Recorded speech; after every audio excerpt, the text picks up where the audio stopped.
Gianfranco Bardelle, presidente regionale del CONI. Parliamo di luoghi di sport, una nuova iniziativa del CONI. Di cosa si tratta? Il CONI, attraverso il CONI nazionale con l'Istat, ha fatto una ricerca e ha approfondito il ruolo dello sport e chi pratica sport. Sono dati un po' negativi, nel senso che ci pone in Europa quasi all'ultimo posto. Perché? Il 40% non fa movimento sportivo, non fa attività motoria, il 28% lo fa saltuariamente, quindi rimane un numero basso di persone che fanno attività sportiva.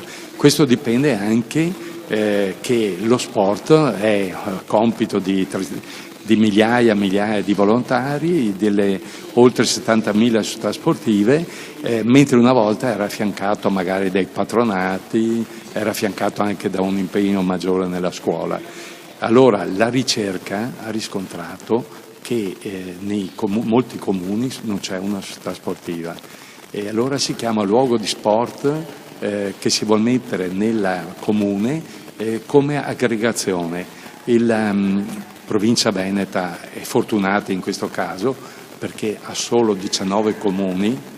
I comuni che non hanno una società sportiva sono oltre 580 in tutta Italia, il Veneto ne ha solo 19, la provincia di Padova 2, la giunta regionale del CONI si è riunita e ha deliberato che il primo progetto di luoghi di sport avvenga in un comune della provincia di Padova, che è quella di Migliadino San Vitale.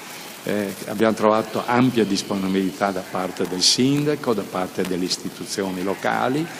Noi faremo una preparazione di operatori sportivi della zona e poi faremo una serie di manifestazioni che porteranno alla costituzione di una polisportiva.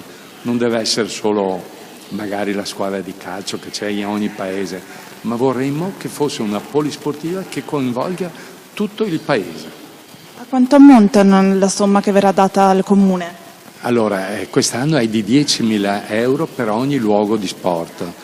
Servono a preparare gli operatori, a comprare materiale sportivo e a fare una manifestazione importante nel paese in modo che si faccia conoscere i valori dello sport.